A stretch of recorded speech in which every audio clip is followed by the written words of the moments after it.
So what's going on in Antarctica? John Kerry, Secretary of State. Right now, he's in Antarctica, of all places, this very moment. Highest U.S. official.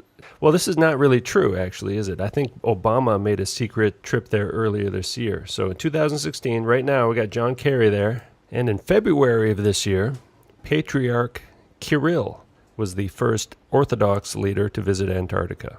And he met with the Pope right around the same time in Cuba. And Obama, I believe he made a secret trip to Antarctica because he extended his trip in Argentina with a Patagonia visit, which is the southernmost part of Argentina and not so far away from Antarctica, at least some of those islands. So he could have very easily snuck off to Antarctica. And I'm going to show you how this ties into a lot of things. Now, in my last video, I talked about this executive order from May 6th, 2016, facilitation of a presidential transition, where basically he expanded his transition team. And really, if you're transitioning out of power, you really don't need a huge team, do you? And see what he did. He added these people, these officials, people from all kinds of different departments, people from the National Security Affairs, and this one, most interesting, Homeland Security and Counterterrorism, which shows you that they're basically planning a false flag event, because Homeland Security arose out of 9/11, false flag event. Economic policy, National Economic Council, National Intelligence, Office of Management and Budget, any other executive branch official the president determines appropriate. So basically anyone he wants, really. Just about anybody. This is a transition team, keep in mind, where he's supposed to be leaving office.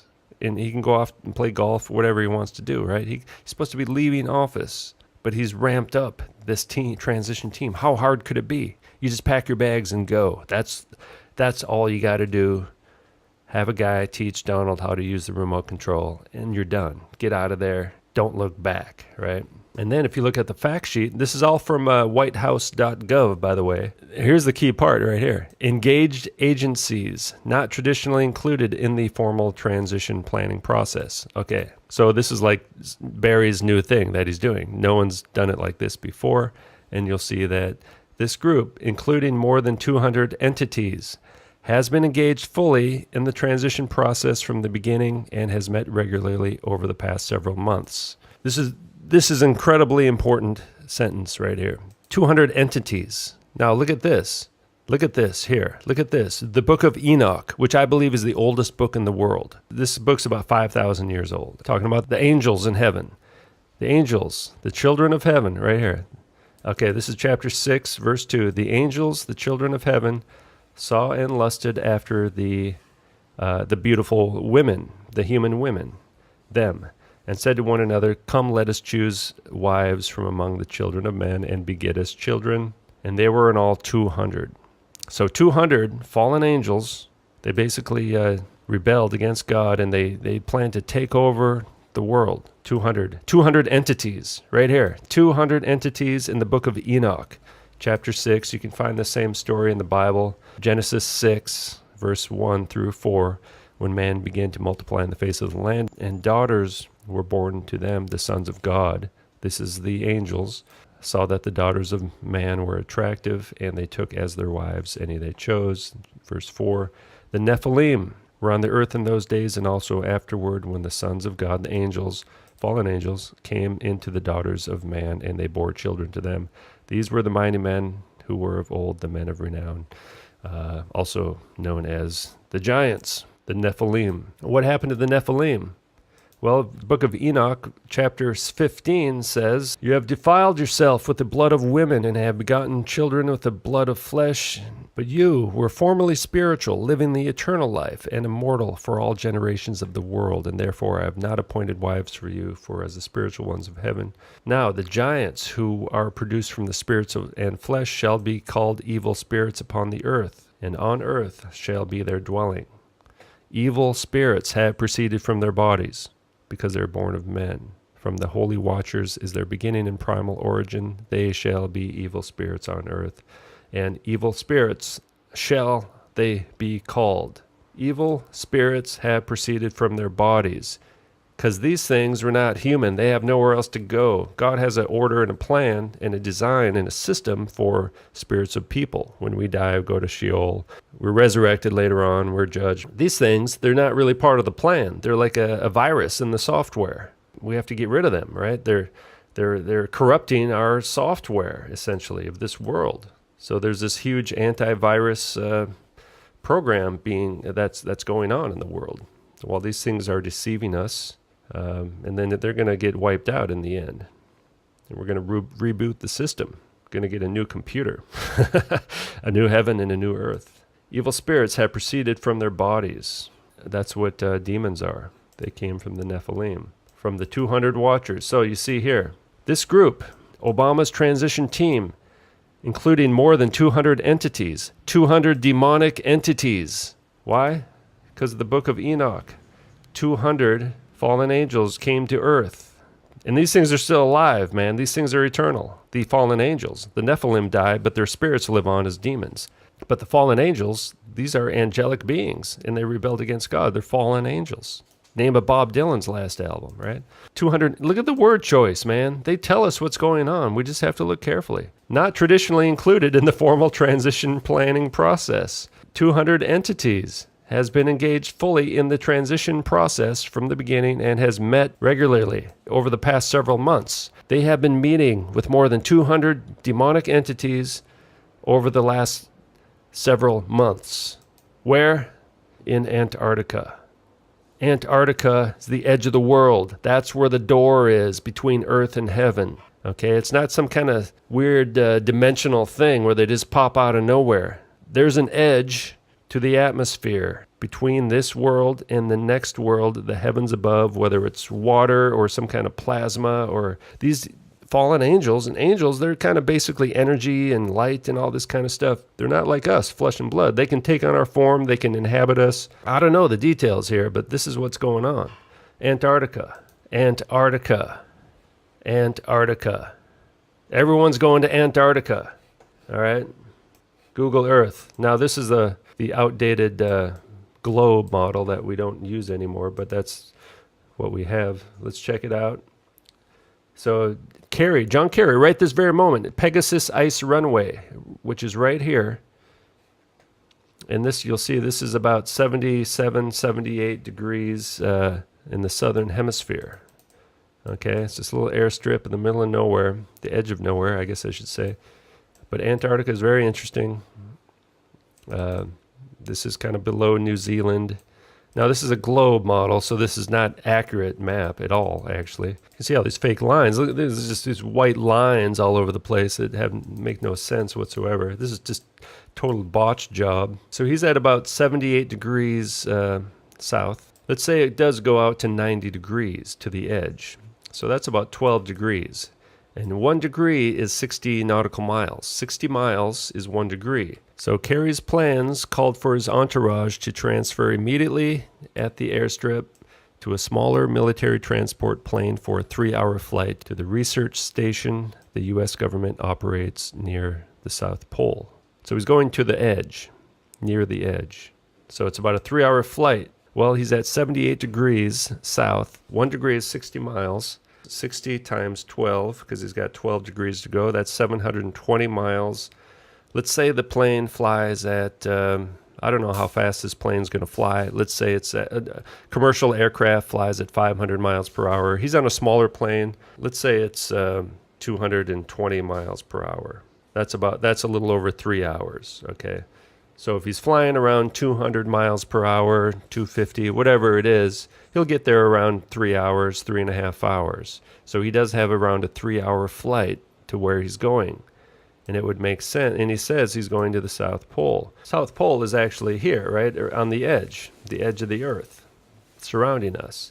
So let's say he's around here somewhere. So he's around here. He's got about 12 degrees. So he's got about 700 miles to go, which would take him about 3 hours. And he's going to go to the edge. He's going to the edge of the world.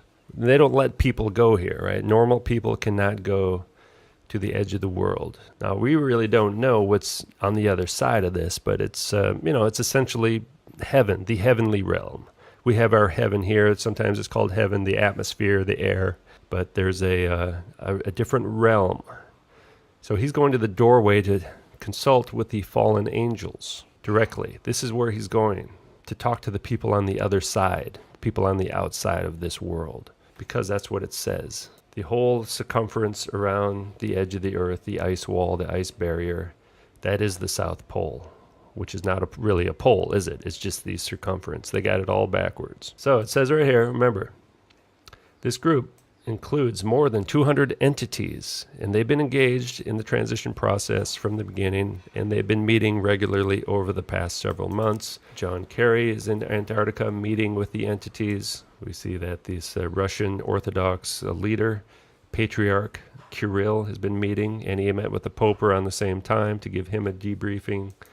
And Obama has been meeting with these entities as well. They've been meeting regularly over the past several months. They're telling us right here. We see the origin of these 200 entities right here in the book of Enoch. They were in all 200 fallen angels. 200 of them came to earth. Okay. Now a lot of them are locked up. So maybe maybe what they're doing is these people are in jail, essentially, the abyss.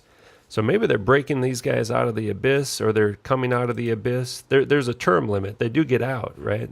These people are getting out, man, these demons. And we're heading into the days of Noah again. And when all flesh was corrupted, in that flood, that was to save humanity, because these people defiled the entire world. They corrupted our DNA with hybrids. They even came down and mated with animals. That's where all these gods and goddesses come from. These statues you see everywhere, like in India and all these places, those are real, man. Those were real. And it's a freak show is what it is. And the flood wiped out all that corruption. It's going to happen again. They came back. Somehow the DNA strand survived the flood. So you can see Enoch. Enoch was the 7th generation of human being on earth. History started about 6,000 years ago. He was the great-grandfather of Noah. Enoch wrote this book, the Book of Enoch, and he wrote it around 5,000 years ago. But this dude, man, he saw how everything works. He knows what's going on. Book of Enoch. I mean, unless one of these guys wrote a book before Enoch did. Did maybe Adam wrote a book? Seth? I don't know. As far as I know, it's at least one of the oldest books in the world, if not the oldest. Pre-flood book, man. Somehow they must have put it on the boat. So a lot of weird stuff. Days of Jared, right? That's where the Nephilim came, the giants, all the first generation Nephilim. They killed each other off, and then the spirits have been roaming the earth since then. And then the kind of a lower grade of Nephilim came through the flood with Ham's bloodline. And those are the ruling elite we have today, are the from the bloodline of the fallen angels directly. All right. And they'll even tell you that, certain countries, I get in trouble if I say which one. Well, I know Japan says it. And most countries, in fact, believe their royalty comes from the angels, right? They are the bloodline of the gods. That's what the Greeks believed. And it's the same story. The Greek gods and goddesses are the fallen angels and their sons. The Greek mythology is really the Greek religion. It's really Greek history. It's really world history. And it's true. Gods and goddesses really existed, small g. Of course, the big God exists as well. History around the world talks about these gods and goddesses, fallen angels, mating with female women, producing offspring, and they also talk about a flood. And you find, fish bones on top of Mount Everest and stuff. So, despite all the lies we've been told, this is history right here. This is the mystery history. All right, now finally, Mark chapter 5, verse 8. Come out of that man, you unclean spirit. So there's plenty of examples of Jesus walking around cleansing people of the unclean spirits. These are the disembodied spirits from the Nephilim. Send us into the pigs. Let us enter the pigs. The unclean spirits came out and entered the pigs. Why would they enter pigs? Because the pig is unclean to you. So the unclean spirits went into an unclean body. A woman shall not wear a man's garment, nor shall a man put on a woman's cloak, for whoever does these things is an abomination to the Lord your God. An abomination, unclean body, like the pig, unclean. The spirits, unclean. They begged that they could go into the unclean body. They loved the unclean bodies. That's why these deceptive, secret, transgendered entities are demonically possessed transgendered entities, because their body is unclean, because their body, according to God's laws, okay, this is God talking. Transgenderism, transvesticism is an abomination to God. Unclean. That's why the demonic entities, the unclean spirits, the disembodied spirits of the Nephilim inhabit the Illuminati trannies. That's how they get them to come, right? They want them to be inhabited. They want them to inhabit their body. Now, some of them are born. They are actually the bloodlines of the fallen angels, like the royal families and the of England and Europe and all these people, the presidents of the United States. They're all related. That's why they control the bloodlines so strictly. And that's possibly also by being androgynous or transgender. They're not going to accidentally breed with normal people either, right? They're going to control their breeding. So they have lots of babies and stuff, but they're not coming out of these people's bodies, because those are men. The ones who look like women are men. The ones who look like men are women. They're Nephilim, man. So the elite, the ruling class, especially in the political realm, they are bloodlines of the fallen angels directly, bloodlines of the Nephilim. They have that blood. They do come from heaven, essentially, right? And they're rebelling against God. So all these stories, all these people around the world who say their royalty comes from their angels and stuff, they're actually correct. It is true. Obama doesn't have a birth certificate or a social security number, So it's he's some kind of creation. He's a bloodline breeding program creation kind of guy. Probably not even human, just purely demonically possessed. That's why they can lie so well. And Hillary Clinton's the same. And Trump's the same. That's why he's always doing the 666 sign when he's lying. It gives them power to deceive. So it says right here, they did all these abominations so that the land became unclean. So everything became unclean.